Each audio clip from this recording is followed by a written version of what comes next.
की क्रेडिट भारत की सेना को जाती है, प्रधानमंत्री के पोस्टरों को नहीं जाती है, भाजपा को नहीं जाती है। भाजपा के नेताओं में होड़ लगी है कि कौन कितना सेना को अपमानित कर सकता है, कौन कितना शहीदों को अपमानित कर सकता है। एक मंत्री मध्य प्रदेश में खड़ा होकर कहता है कि जनरल सोफिया कुरैशी को आतंकियों की बहन, एक उनका उप मुख्यमंत्री कहता है कि भारत की सेना को मोदी के चरणों में नतमस्तक है। बड़ा नुकसान माली कर रहे हैं, चमन फूलों से खाली कर रहे हैं, जिन्हें सच्चाई कहनी चाहिए थी वही सब दलाली कर रहे हैं। जो चार आतंकी जिन्होंने भारत के निर्दोष नागरिकों पर गोलियां बरसाकर उनका नाम पूछ करके उन्हें जान से मार दिया, वो चारों आतंकी कहां हैं? वो पकड़े गए या नहीं पकड़े गए? उनको मारा गया या नहीं मारा गया? और जब पूरा भारत इस इंतजार में था कि पीओके हमारा होने वाला है, ऐसे में कौन सी मजबूरी थी कि डीजीएमओ ने आपसे बात की, यहाँ बात की और एक झटके में सीज फायर हो गया। और सीज फायर का ऐलान आपने नहीं किया, अमेरिका में बैठे थे किया। आखिर ये राजनीति नहीं है तो क्या? बदला लीजिए, पूरी कांग्रेस पार्टी सहित पूरा अपोजिशन, पूरा विपक्ष मजबूती के साथ आपके साथ खड़ा है, सरकार के साथ खड़ा है, देश के साथ खड़ा है। लेकिन आज यहाँ घटना घटी, हमारे नेता राहुल गांधी जी अपना विदेश का दौरा छोड़ करके जब दिल्ली पहुंचे तो सीधे जम्मू कश्मीर पहुंच करके जो पहलगाम के घायल थे उनसे मिलने का, बिहार के मधुबनी में जाकर के उन्होंने जनसभा को संबोधित किया कि विपक्ष राजनीति न करे सेना के नाम पर। विपक्ष सेना के नाम पे कभी राजनीति नहीं करना चाहता, न कभी करेगा। जिस विपक्ष के बड़े नेताओं ने इस मिट्टी के लिए अपनी जान कुर्बान कर दी, इंदिरा गांधी जी ने अपने सीने पर 3 दर्जन गोलियां खाई। हाँ बोलो। जिस विपक्ष के प्रधानमंत्री राजीव गांधी जी ने इस मिट्टी के लिए अपनी जान कुर्बान कर दी, वो विपक्ष कभी सेना के नाम पर राजनीति नहीं कर सकता, न करेगा। लेकिन मैं तो सरकार से पूछना चाहता हूं कि तो देश भर में आपके पोस्टर लग रहे हैं सेना के नाम पर, आखिर ये राजनीति नहीं है तो क्या? प्रधानमंत्री जी, मैं तो आपसे कहना चाहता हूं कि हमारी सेना के शौर्य को तो पूरा भारत सलाम कर रहा है, पूरी दुनिया सलाम कर रही है। जब पूरा भारत इस इंतजार में था कि पीओके हमारा होने वाला है, जब पूरा भारत इस इंतजार में था कि बलूचिस्तान अलग होने वाला है, ऐसे में अमेरिका में बैठे हुए गुफा ने आपसे क्या कह दिया कि आपने सीज फायर का ऐलान कर दिया? जब पूरा देश उस पड़ोसी मुल्क के आतंक पर कायल था, गुस्से में था, ऐसे में मेरा कौन सी मजबूरी थी कि डीजीएमओ ने आपसे बात की, यहाँ बात की और एक झटके में सीज फायर हो गया। और सीज फायर का ऐलान आपने नहीं किया, अमेरिका में बैठे थे किया। भारत एक संप्रभु राष्ट्र है, हम वो है कि जब इंदिरा गांधी जी ने पाकिस्तान के 2 टुकड़े किए, बांग्लादेश बनाया, तो अमेरिका के प्रेसिडेंट निक्सन ने कहा कि आप अपने पैर वापस खींच लीजिए, अपनी सेनाएं पीछे बुला लीजिए, वरना हमारा सातवां बेड़ा तैयार है। प्रधानमंत्री जी गुजरात में गए हैं भाषण देने के लिए और वहां कह रहे हैं कि उस समय इंदिरा गांधी जी ने 90,000 सैनिकों को छोड़ दिया, अगर मैं उस समय होता तो मैं छोड़ता। मैं प्रधानमंत्री जी को याद दिलाना चाहता हूँ कि मोदी जी आज तो आप ही प्रधानमंत्री हैं। जब पूरा देश इंदिरा गांधी को याद कर रहा है, ऐसे वक्त में आपके झारखंड का एक सांसद इंदिरा गांधी जी के व्यक्तित्व वर्ती के उछालने का काम कर रहा है। नाम नहीं उन्होंने आप जान लेने के लिए निशिकांत दुबे की बात कर रहा है। पूरा देश को करके खड़ा है, कांग्रेस में बैठ करके दुबे की बार इंदिरा गांधी जी के सवाल खड़ा कर रहे हैं।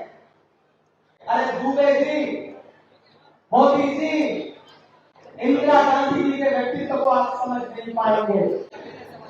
सारा लहू बदन का जमीन को खिला दिया, मुझसे वतन का कर्ज था मैंने चुका दिया। झारखंड के प्रभारी बना करके भेजे गए तो मुझे बहुत खुशी हुई और मुझे लगा कि झारखंड में सामाजिक न्याय का झंडा सर में बुलंद होगा। यहाँ हमारे मीडिया के साथ ही बैठे हैं, वो दिन याद है रात में जी न्यूज वाले इस्लामाबाद पे कब्जा कर रहे थे, कर चुके थे, आज तक वाले लाहौर पे कर चुके थे, न्यूज 18 वाले कराची पे कर चुके थे। तो एक ज्यादा चिल्लाने वाला चैनल है, वो चाइना तक पहुंच गए थे। उस रात में लगा था कि चलो आज से मामला निपट गया, तो अखंड भारत का सपना है वो आज पूरा हो गया। लेकिन जब हम सुबह उठे तो पता चला कि हमारे चैनलों ने यूं ही खबरें चला दी थी, बड़ा नुकसान माली कर रहे हैं, बड़ा नुकसान माली कर रहे हैं, चमन फूलों से खाली कर रहे हैं, जिन्हें सच्चाई कहनी चाहिए थी वही सबक दलाली कर रहे हैं। सच्चाई बोलना, सवाल करना, लेकिन मैं यहाँ खड़ा होकर के अपने देश की मीडिया से भी पूछना चाहता हूँ कि हमारी बहन कलम सोफिया कुरैशी जिसने ऑपरेशन सिंदूर का चेहरा बन करके हमारी बहन योमिका को ऑपरेशन सिंदूर का चेहरा बन के देश के सामने खड़ी थी, ब्रीफिंग कर रही थी, ऐसे में भारतीय जनता पार्टी के परिवार से मिलने के लिए, फिर उसके बाद हिमांशी नरवाल जो हमारी मीडिया है हरियाणा के जिसको भाजपा से समर्थित लोग सोशल मीडिया पे गालियां दे रहे थे, उससे मिलने के लिए गए। उसके बाद राहुल गांधी जी 2 दिन पहले कुछ गए कश्मीर में, वहां जाकर के उन्होंने वहां के पीड़ितों का हाल देश को दुनिया को बताया। लेकिन मेरे भाई को काम देश के प्रधानमंत्री को करना चाहिए था, वो काम तो राहुल गांधी जी कर रहे। ये काम तो देश के प्रधानमंत्री को करना था कि चुनावी सभाएं छोड़ करके उन्हें लोगों के बीच में जाना चाहिए था। लेकिन आपको पता है कि पिछले 1 महीने में प्रधानमंत्री ने कहां सभाएं की है? बिहार गए, मधुबनी में जनसभा किया, गुजरात के कच्छ में सभा किया, आंध्र प्रदेश और केरल में जाकर के सभा किया। लगातार सभाएं कर रहे हैं, लेकिन हमारे प्रधानमंत्री जी के पास न तो पीड़ित परिवार के लोगों से मिलने का समय है, न पीड़ित परिवारों का अपमान करने वाले अपने नेताओं के खिलाफ कार्रवाई करने का साहस है। मैं कह रहा हूं साथियों, बिहार में 17 में शहीद हुए बीएसएफ के सब इंस्पेक्टर मोहम्मद इम्तियाज के परिवार से मिलने गया था। मैं गया था भोपाल में बिहार के शहीद राम बाबू जी के अंतिम संस्कार में शामिल होने के लिए गया था। मैं गया था बंगाल के नदिया में शहीद हुए झंडू अली शेख जो बीएसएफ के जवान थे, उनके परिवार से मिलने के लिए गया था। मैं उनके परिवार के लोगों को अपने सीने से लगा करके उनके आंसू पोंछ करके यहाँ आया हूँ। लेकिन मुझे बहुत अफसोस के साथ कहना पड़ रहा है कि जो पहलगाम में निर्दोष मारे गए थे, न तो उनके परिवार से मिलने के लिए, न पहलगाम के बाद पाकिस्तान की नापाक गोलाबारी के बाद जो पुंछ में हमारे नागरिक शहीद हुए उनसे मिलने के लिए, न सेना के जो जवान सरहदों की हिफाजत करते हुए शहीद हुए उनके परिवारों के आंसू पोंछने के लिए, न तो हमारे प्रधानमंत्री जी के पास समय है, न भाजपा के नेताओं के पास समय है। उल्टा उनको अपमानित करने की कोशिश की जा रही है। भाजपा के नेताओं में होड़ लगी है कि कौन कितना सेना को अपमानित कर सकता है, कौन कितना शहीदों को अपमानित कर सकता है। एक मंत्री मध्य प्रदेश में खड़ा होकर के कहता है कि जनरल सोफिया कुरैशी को आतंकियों की बहन, एक उनका उप मुख्यमंत्री कहता है कि भारत की सेना को मोदी के चरणों में नतमस्तक है, एक उनका हरियाणा का सांसद कहता है कि जब गोली बरस रही थी पहलगाम में तो जो वहां महिलाएं मौजूद थी उन्होंने अगर हिम्मत दिखाई होती तो फिर आतंकियों की हिम्मत क्या पड़ती। ये अपमान नहीं है तो और क्या है। साथियों, हम चाहते हैं मगर जुल्म के खिलाफ अगर जंग लाजमी है तो फिर जंग ही सही। ये जंग की जंग है ना जमीनों की जंग है, ये जंग है बका के उसूलों के रास्ते। जो खून हमने लग दिया है जमीन को, वो खून है गुलाब के फूलों के वास्ते। फूटेगी सुबह अमन लहू रंग की सही। अगर जंग लाजमी है तो फिर जंग भी सही।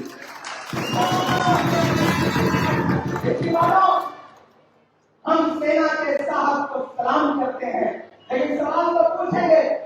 हमारे शायर दोस्त हैं शाही नन्नू, वो बहुत अच्छा शेर कहते हैं कि सियासत के लिए मकसद सजाने वाले लोग, सियासत के लिए मकसद सजाने वाले लोग, मुसाफिरों के लहू को बहाने वाले लोग, ये कौन लोग थे? आखिर कहां से आए थे? ये कौन लोग थे? आखिर कहां से आए थे? वतन में मौत के ताजिर कहां से आए थे? दरिंदगी को सहारा कहां से मिलता है? दरिंदगी को सहारा कहां से मिलता है? सितमगरों को इशारा कहां से मिलता है?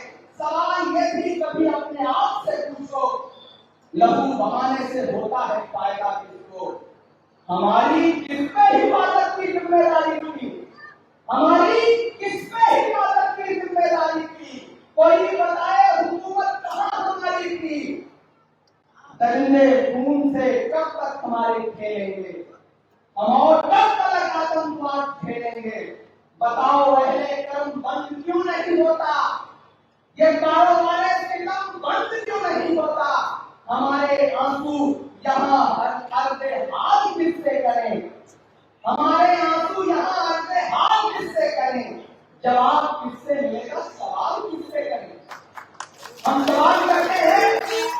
तो एक टीम बैठी है देशद्रोही का कमला देने के लिए, उसके पास सर्टिफिकेट तैयार खड़ा है, जिन्हें तिरंगे से नफरत है, अपना झंडा प्यारा है, गांधी का कातिल अब भी जिनकी आंखों का तारा है, शर्मनाक इतिहास है जिनका अंग्रेजों से यारी का, वो हमको मान रहे हैं सर्टिफिकेट गद्दारी का। लेकिन जब पहलगाम का जिक्र होगा तब तक हम सरकार से जरूर पूछेंगे कि वो 4 आतंकी जिन्होंने भारत के निर्दोष नागरिकों पर गोलियां बरसाकर उनका नाम पूछ करके उन्हें जान से मार दिया, वो 4 आतंकी कहां हैं? वो पकड़े गए या नहीं पकड़े गए? उनको मारा गया या नहीं मारा गया? और जब आप सीज फायर कर रहे थे तो आपने पाकिस्तान से और अमेरिका से ये क्यों नहीं कहा कि पहले तो 4 दरिंदे भारत के सुपुर्द किया जाए, उन्हें दिल्ली जाकर के खुलेआम फांसी के फंदे पर लटकाया जाए, उसके बाद कोई सीज फायर होगा? मुझे अफसोस है कि आज तक सरकार ये बताने को तैयार नहीं है कि वो 4 दरिंदे कहां हैं जिन्होंने देश के 27 निर्दोष नागरिकों को गोली मार के हलाक किया। ये किसने कह दिया तुमसे कि बस पंचर बनाते हैं? वतन पर हंस के जो कटनाएं ऐसे सर बनाते हैं। जब भी तुमको लहू की जरूरत पड़ेगी, मैं यहाँ इंटी के मैदान में खड़ा होकर कहना हूं, मैंने वक्त मिलकर बोलते हुए देश की संसद में ये बात कही कि मंत्री जी, जब भी देश को लहू की जरूरत पड़ेगी, आपसे 2 कदम आगे इमाम खड़ा मिलेगा।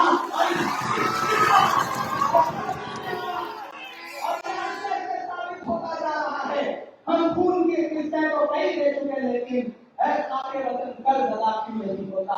मैं तो इस सरकार से कहना चाहता हूँ कि ये जो सोशल मीडिया पे नफरतों की बातें करते हैं, ये जो पहचान देख करके, कपड़े देख करके लोग के साथ बुरा सलूक करते हैं, भारत के नागरिकों को बांटने की साजिश करते हैं, उन नफरत वाले लोगों पर लगाम लगाइए, क्योंकि हम ऐसे समाज का हिस्सा है कि जब ब्रिगेडियर उस्मान को इस देश के लिए खून देने की जरूरत पड़ी तो ब्रिगेडियर उस्मान सबसे आगे खड़े हुए, नौशेरा के शेर ने अपनी जान कुर्बान कर दी, लेकिन भारत की सरहदों पर आंच नहीं आने दी। हम सैल्यूट करते हैं वीर अब्दुल हमीद को कि जब पैटर्न टैंक लेकर के पाकिस्तान सोच रहा था कि वो भारत की सरहदों का नुकसान कर देगा, तो गाजीपुर का एक लाल आगे बढ़ा, अपनी जीप उठाई, उस पर अपनी जंग लेकर के बैठा और उसने कहा कि लोहे के बने हुए पाकिस्तान के ये पैटर्न टैंक अब्दुल हमीद के हौसले से बड़े नहीं है, और एक साथ 6 पैटर्न टैंकों को तोड़ने का काम किया और पाकिस्तान की हिम्मत को तोड़ने का काम किया।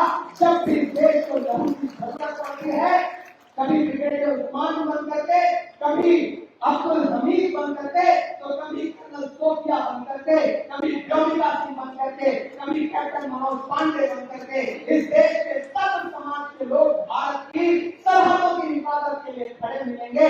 इसलिए सरकार में बैठे हुए लोगों, आपसे गुजारिश है कि ऑपरेशन सिंदूर की क्रेडिट भारत की सेना को जाती है, प्रधानमंत्री जी के पोस्टरों को नहीं जाती है। आशीर्वाद नहीं लाती है। इसलिए पोस्टर लगाना बंद करिए। विपक्ष आपको सेना के नाम पे वोट नहीं मांगने देगा। विपक्ष खड़ा होकर के सवाल पूछेगा। विपक्ष सवाल पूछेगा कि वो चारों दरिंदे कब वापस आएंगे, कब उनको ला करके खुलेआम फांसी के फंदे पर लटकाया जाएगा। विपक्ष सवाल पूछेगा कि भारत जो एक संप्रभु राष्ट्र है, ऐसी कौन सी मजबूरी थी कि सीज फायर की सूचना ट्रंप ने दुनिया को दी। विपक्ष सवाल पूछेगा। विपक्ष सवाल पूछेगा कि जब रात के 8 बजे प्रधानमंत्री जी देश को संबोधित करने जा रहे थे, तो उससे आधे घंटे पहले ट्रंप ने दुनिया को संबोधित करके बताया कि हमने व्यापार के दबाव में सीज फायर करवाया। मेरे भाइयों, सवाल तो इन सारी चीजों पर बनता ही है और हम सवाल पूछेंगे ही। आखिर मेरा मस्कन मेरी जन्नत को सलामत रखना। अगली लाइन तक यहाँ से वहां तक आपकी दुआएं जाने के लिए तक। मेरा मस्कन मेरी जन्नत को सलामत रखना, मेरे मौला मेरे भारत को सलामत रखना। मेरा मस्कन मेरी जन्नत को सलामत रखना, मेरे मौला मेरे भारत को सलामत रखना। कि सोचता हूँ तो मेरी आँख छलक जाती है, मुल्क से रूह का रिश्ता बड़ा जज्बाती है। अभी तो 2 लाइनें हैं, जहां मौजूद एक बात को कसम है, कोई खामोश नहीं रहेगा। सोचता हूँ तो मेरी आँख छलक जाती है, मुल्क से रूह का रिश्ता बड़ा जज्बाती है। मेरे आका ने मदीने में कहा था ये कभी, अभी नहीं, अगली लाइन पे सोचता हूँ तो मेरी आँख छलक जाती है, मुल्क से रूह का रिश्ता बड़ा जज्बाती है। मेरे आका ने मदीने में कहा था ये कभी कि हिंद की सिमत से एक ठंडी हवा। जिन्हें हर दिन किसी इमरान से, किसी अनवर से, किसी मंजूर से सवाल पूछना हो, जिन्हें हर दिन कपड़े देख करके वतन परस्ती नाम नहीं हो, उन तमाम लोगों के नाम यहाँ खड़ा होकर के इस जय हिंद सभा में शेर पढ़ता हूँ कि तूने नफरत का जो बाजार सजाया हुआ है, तू ये कहता है मुसलमान पराया हुआ है। आज दिल चीर के दिखलाऊं वतन का नक्शा। अब तैयार है ना? आज दिल चीर के दिखलाऊं वतन का नक्शा, मेरा भारत मेरी सांसों में समाया हुआ है।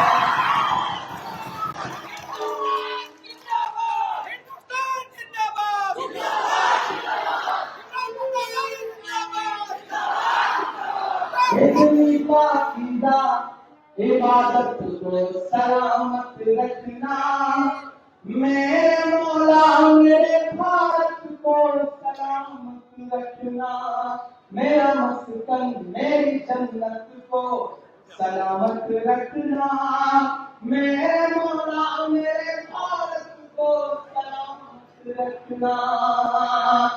नेशनल दस्तक की आपसे गुजारिश है कि अगर इसको बचाना चाहते हैं तो नेशनल दस्तक को सब्सक्राइब करने के लिए रेड कलर के सब्सक्राइब बटन को दबाएं, फिर बेल आइकन की घंटी दबाएं। नेशनल दस्तक को बचाने के लिए बहुत जरूरी है कि हर खबर को शेयर करें, लाइक करें, कमेंट जरूर करें।